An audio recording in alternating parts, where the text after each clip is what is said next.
Hello, welcome to my channel. I'm All Things Wrestling, and today I'm going to be reviewing WWE Monday Night Raw 27th of April 2020. We kick off the show with MVP in the VIP lounge. He has three guests tonight: Rey Mysterio, Aleister Black, and his pick to win the Money in the Bank match, Apollo Crews. MVP welcomes everyone, wants to know what it means to be Mr. on the Money in the Bank. He asks Rey. Ray starts to speak, he pulls away, and I know what you're going to say. It adds to your legacy and cements your career. MVP says Black willing elevates him to a higher level. He asks Apollo if he has what it takes. Cruz says this match.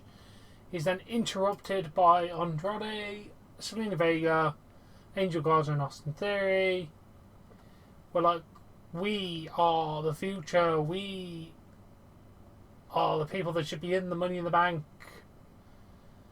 Apollo Crews just takes the microphone and says, "You think we were going to give up our spots for Money in the Bank? You must be crazy. You came out to pick a fight. We'll have a six-man tag." Holla, holla, holla. It looks like it's going to be a tag team match, player. And there is your allotted Teddy Long impression for the day. Then we have Apollo Crews, Rey Mysterio, and Aleister Black versus Andrade, Austin Theory, and Angel Garza in what was ridiculously long and boring matches. Seriously, this thing went like nearly half an hour. It was ridiculously boring. Crews counters a Hammerlock DDT into a toss powerbomb, pinning Andrade. Great. Gonna give the match a 1 out of 5 because generally I was bored throughout this match. Then we're going to see top 10 moments over Triple H's career. We start at number 10 with D-Generation X in 1998. Then we see number 9, Sting vs Triple H from WrestleMania in 2015. It wasn't the whole match, don't worry, it was only a couple of highlights. Andrade is arguing with Selena, and Charlie stops by to ask Andrade what went wrong. Andrade asks what happened. Selena said she let him down. Andrade said Apollo Crews and Rey can't beat him. Aleister, none of them could beat him in a time match. Apollo Crews stopped by and said, "I could beat you once and I can do it again. I want to prove I can beat you twice in one night." Andrade comes back, tells Apollo anytime. Apollo then slaps, like literally like that, full contact, very loud slap on Andrade and said, "How about now?" Selena Vega's like, "If you want a title shot, you got it tonight." Can we give that a 6 out of 10? And I like Apollo and Andrade's. It was a good segment. Then we see Triple H's 8th moment. Triple H versus The Rock for his first SmackDown when Shawn super kicks The Rock to help him win. It's nice seeing old Triple H moments from when wrestling was good. Moving swiftly on, we see number 7, Triple H and Trish from 2000, where Triple H is trying to show Trish some moves, and then Stephanie walks in as Trish is bent over, and then freaks the hell out. Entertaining. That was an entertaining moment. Then Asuka asks for a mic before a match. She says, "Poor Kari, for 2 years I fought Nia Jax and I made her tap out." Asuka vs Nia Jax vs Baszler. Just a big old brawl with Nia pressing a ladder overhead, throwing behind while Asuka chained on the floor. It was basically a big brawl that Nia Jax came on top. Brilliant. Why the hell are we pushing Nia Jax? She's awful. Absolutely awful. She can't wrestle without hurting people to start with. And she can't talk. We'll get stupid ads. I hate this website. Yes. Gonna give it a 2 out of 10. Then Bobby Lashley and Lana in the back. Lana says nice things to Bobby. He says it would be best if you don't go into the ring with me. Bobby says you're a distraction to me because you're so beautiful and I can't focus on my matches. Yeah. And then he goes against Denzel DeJohnette. And a spear for the 3 count. Match was just a developmental, not really going to rate it, but good win for Bobby Lashley. Then we have Ruby Riott versus Liv Morgan again for some reason. Liv with Oblivion, that weird ring thing she does for the 3 count. She said, I've had so many chapters, I've got so many more. I'm like a lot of people my age, I'm just trying to figure out who I am. I'll figure out and I will have the confidence to figure out and be the best. Match, going to give it a 2 out of 5. It really wasn't anything, but 6 out of 10 for the promo. I like Liv Morgan, let's keep her momentum rolling. Then Triple H moment number 6 is the 1997 King of the Ring finals against Mick Foley.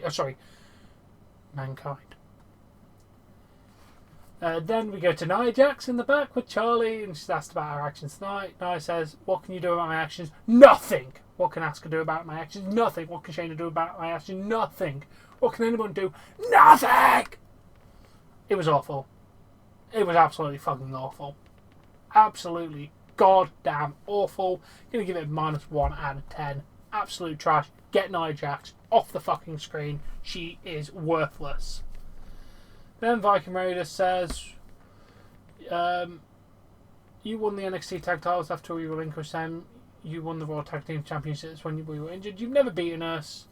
Truth is that along the way around, you'll be second best. Today, to prove us wrong, we want the smoke. Yeah, 5 out of 10. Fairly average promo. Viking Raiders are Viking Raiders. Then Triple H's top 5 moment is NXT invading SmackDown last year.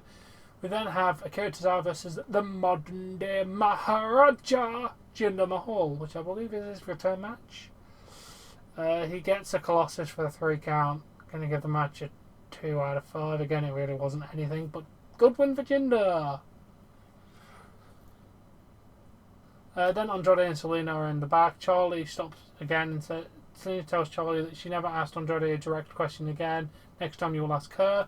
Angel Garza stops by and says Charlie is very professional. He asks if I could get better acquainted with her, and he gives her a red rose. Are we seriously continuing this romance thing with Angel Garza? Seriously? 5 out of 10. It's vaguely whatever. Then we see moment number 4 in my personal favourite moment when DX parodied the McMahons in 2006. Love that moment. Then we have the United States Championship match between Andrade and Apollo Crews. During the match, Apollo Crews does a flip to the outside, tweaking his knee, and at the end he goes for a frog splash. He rolls through, but his knee gives out. Andrade tries to go after him. Crews, and then the referee holds him back. Referee calls for the bell. The medical staff check on Crews. I mean, I guess this was a way to make him lose without making him look weak. Match, I'm going to give a 2.75 out of 5. Crews got dominated for quite a lot of it though, but I hope Crews can actually get a run with this belt because I would be very happy with that. Then moment number 3 of Triple H is Evolution's debut in 2003. Then the Street Profits do a promo about getting the smoke. Woo! 1 out of 10. Please just no. Stop. Then Ricochet and Alexander versus Matt Martel and Chase Parker. Ricochet with a drop kick to the back while Andrade hit the flatliner for a 3 count. Overall, Matt Martel and Chase Parker, I can't remember what their name was, like High Rise or something, were fairly impressive in this match actually. Much impressed with the new tag team. Going to give the match a 2.75 out of 5. After the match, MVP applauds their work in the back. He says he's a keen eye for talent. He figures out who's best to reintroduce to Raw. Then Brendan Fink and Shane Thorne. Then him. He says he called their victory last week a fluke. He said they're not gold, but platinum for a rematch. Okay, 6 out of 10 I like MVP. Then moment 2, DX invade the general area of WCW, I think. Then Apollo Crews is in the medical room on crutches. His knee is iced. He was asked by the current situation. He's got a few tears coming down his eye. Just waves her off and continues to crutch away. Oh, Apollo. 7 out of 10 to Sal, amazingly though. The moment one is the quad injury he suffered and returned in January. I believe that was 2001 and 2002, if I'm correct. My numbers are a bit iffy on that one. But anyway, it's when he tore his quad and then returned in the Royal Rumble. I liked seeing Triple H moments. It was cool. Then Jerry Lawler's in the ring. He's here to conduct the contract signing between WWE champion Drew McIntyre and Seth Rollins. Rollins comes out, then McIntyre. Drew says you might want to get out because you know how these end.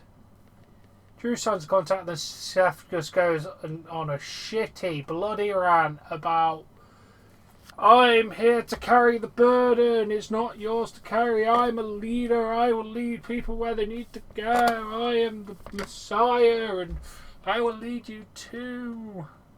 Jesus Christ, Seth, can you shut the fuck up? This was like 5 minutes of him just rambling shit. Then Drew says his very passionate and enlightened speech. It's clear to now that everyone is watching that you're completely full of shit. Where are your followers? That charming personality surely didn't keep them away. It's never your fault. No one wants to hear you talk, not now, backstage, online, or to your family and friends. Open your mouth and I'll stick my foot in there, and then I'll stick your head up your ass.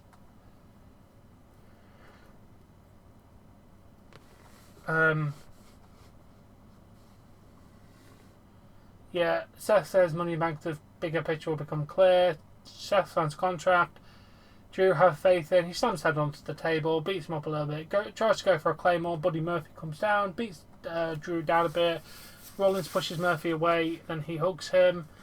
Drew goes for a Claymore and Rollins moves. Murphy gets the blow. Yeah, the ending segment I'm going to give a 4 out of 10. It kind of pretty much dragged on to the conclusion we were expecting. Buddy Murphy returned, that's nice though. I like Buddy Murphy. Overall, this Raw was a bit meh. Some good wrestling here and there. But yeah, nothing too exciting on the show. I'm going to give it a 5 out of 10. It was an average Raw. Just average. Now anyway, I do hope you've enjoyed this review. If you have, please smash that like button, share and subscribe, and I shall catch you all later. Bye.